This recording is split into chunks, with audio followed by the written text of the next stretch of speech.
अब मेरे लिए क्या आता है स्वामी? महालक्ष्मी, तुम्हें समीप पाकर हम दोनों को लक्ष्मी और नारायण को एक साथ देखने के लिए हमारे सारे भक्त लालायित हैं। मैं भी तो समुद्र के जल से आपके चरणों में आने की प्रतीक्षा कर रही थी स्वामी। इतने लंबे समय तक मुझे अपना सिर भूल के रखा भला। हे महालक्ष्मी, हर कार्य पूर्व निर्धारित समय पर ही होता है। भगवान शिव की इच्छा अनुसार समुद्र मंथन जब होना था तब ही हुआ और हमें तुम प्राप्त हुई। नारायण नारायण। वैकुंठ में लक्ष्मी नारायण के प्रथम दर्शन करके आंखें धन्य हो गई। प्रणाम जगदीश्वर, प्रणाम माता। ये सृजनकर्ता ब्रह्मा जी के मानस पुत्र नारद है महादेवी, जो सारी सृष्टि में भ्रमण करते हुए भगवत भक्ति का प्रचार करते हैं। और अब मैं लक्ष्मी नारायण की भक्ति का प्रचार करूंगा। माता लक्ष्मी, आप तो धन वैभव की देवी, आपके भक्तगण आपकी आराधना के बिना धन धान्य और वैभव कैसे प्राप्त कर सकते हैं? नारद जी, हमारी इतनी प्रशंसा न कीजिए, कहीं हमें अभिमान हो गया तो। नारायण नारायण। जो स्वयं भगवान श्री हरि के चरणों में विराजमान होगा उसे तो अभिमान छू भी नहीं सकता। महादेवी, कितने चतुर हैं हमारे परम भक्त देव ऋषि। आपको अभिमान न हो इसका प्रबंध इन्होंने अभी से ही कर दिया। ऐसा कहकर आप मुझे लज्जित कीजिए। मैं तो माता लक्ष्मी के चरणों की रज के समान हूं। धन्य हो नारद। अब यह बताओ, तुम्हारे आने का प्रयोजन क्या है? प्रभु, आप मुझे प्रयोजन पूछकर लज्जित न कीजिए। माता लक्ष्मी समुद्र मंथन के बाद प्रथम वैकुंठ पधारी है। आप दोनों के एक साथ दर्शन करने हेतु चला है। नारद, आपको तो ज्ञात है कि हमसे किसी की भी मन की बात छुपी नहीं रहती। आप महालक्ष्मी के दर्शन के साथ साथ एक और भी प्रयोजन लेकर आए हैं। जब आपको सब कुछ ज्ञात है तो आप स्वयं ही बता दीजिए ना। कभी कभी मैं अपने मन की बात भी नहीं समझ पाता। नारायण नारायण। ओम नमः शिवाय। भगवान शिव ने समुद्र मंथन से निकले विष का पान करके सृष्टि को नष्ट होने से बचा लिया। इसके लिए हमें उनका धन्यवाद व्यक्त करना है। क्यों देव ऋषि? आप सत्य कह रहे हैं प्रभु। मैं अभी ब्रह्मलोक से चला आ रहा हूँ। परम पिता ब्रह्मदेव ने मुझसे यही कहा। उन्होंने ये भी कहा कि देवराज इंद्र सहित सभी देवता भगवान शिव शंकर के प्रति अपना आभार व्यक्त करने के लिए कैलाश की ओर प्रस्थान कर रहे हैं। तब तो हमें भी प्रस्थान करना होगा। कैलाश में भगवान शिव तथा माता सती के दर्शन भी हो जाएंगे। यह तो अति उत्तम विचार है देवी। अब आप मेरे यहाँ आने का प्रयोजन समझ गए प्रभु। नारायण नारायण। सच पूछिए तो मैं आप दोनों को यहाँ से कैलाश ले जाने आया हूँ, परमपिता ब्रह्मदेव की आज्ञा से। आप तो सचमुच चतुर हैं नारद जी। प्रभु आपसे भली भांति परिचित है। तो चलो कैलाश चलते हैं। भाई बाबूजी जब देखो तब खाइए रहा। नमः शिवाय ओम नमः शिवाय ओम नमः शिवाय ओम नमः शिवाय ओम नमः शिवाय।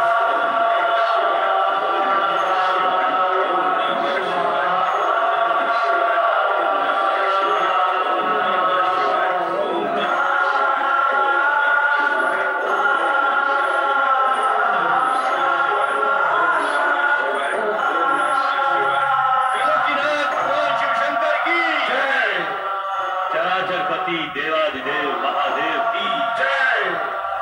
शक्ति रूपिणी देवी सती की जय। भूधावन भगवान शिव शंकर की जय। हे सदाशिव, जन कल्याण के निमित्त आपने हलाल अपने कंठ में धारण करके सृष्टि के सभी प्राणियों की रक्षा की।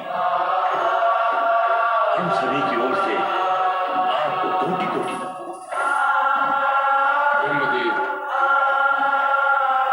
हमें श्री हरि विष्णु का आभार मानना होगा। इन्होंने पहले कश्यप फिर मुनि रूप धारण किया, राहु का वध किया और अमृत की रक्षा की। समुद्र मंथन के सफल आयोजन ने न्याय और नीति की सार्थकता सिद्ध कर दी है भोलेनाथ। देवताओं को स्वर्ग मिला, असुरों को उनके कर्मों का फल। श्रीहरि, सबसे अधिक लाभ तो आपको हुआ है। भगवती लक्ष्मी से आपको प्राप्त हुई। देवी सत्य, सत्य तो ये है कि मुझे श्रीहरि प्राप्त हुए। इनसे अधिक लाभ तो मुझे हुआ है। नारायण नारायण। इस सत्य को हम सब भूलते जा रहे हैं। इस समुद्र मंथन का मूलभूत विचार परम पिता ब्रह्मा जी का था। माता सरस्वती की सुमधुर वीणा के झंकार से यदि परम पिता ब्रह्मा जी की सृजनशीलता जागृत न होती तो समुद्र मंथन ही न होता। बस नारद बस, अपनी मति की गति को मंद करो और विचार करो कि ब्रह्मदेव की प्रेरणा और श्री हरि विष्णु के सहयोग के उपरांत भी हलाहल विष के लिए समुचित निराकरण न निकलता तो समुद्र मंथन का प्रयोजन, उद्देश्य और समुद्र से प्राप्त अन्य रत्नों की क्या गति हुई? माता सरस्वती, शिव के योगदान की श्रेष्ठता को अंत में संकट एवं विकट की स्थिति को भोलेनाथ ने ही संभाला। देवराज, मेरी स्तुति करने की अपेक्षा समुद्र मंथन के आयोजन तथा संपूर्ण प्रक्रिया से कुछ संदेश ग्रहण करेंगे तो हमारी सफलता और मंथन का कार्य सार्थक है।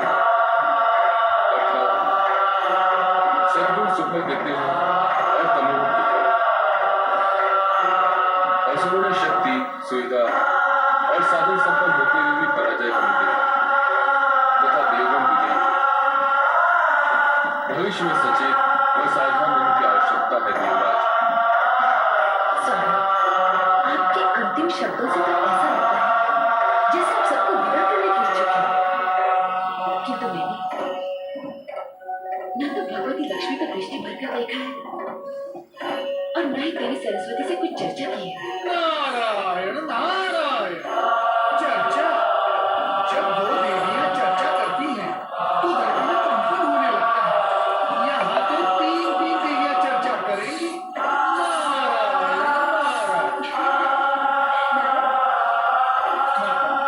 अपनी वाणी पर विराम लगाओ। माता, यदि मैं अपनी वाणी पर विराम लगा दूंगा तो श्रीहरि का श्राप कैसे करूंगा? नारायण नारायण। देवर्षि, अब केवल नारायण के जाप से कार्य पूर्ण नहीं होगा, अब तो नारायणी का जाप भी करना होगा। नारायणी तो नारायण में समाई हुई है माता। क्यों माता लक्ष्मी, सत्य है ना? समुद्र मंथन की सफलता के लिए भगवान शंकर का आभार व्यक्त करने के लिए सभी देवगण कैलाश पर उपस्थित हुए। नीलकंठ भगवान शिव के हर कार्य में जगत का कल्याण ही निहित होता है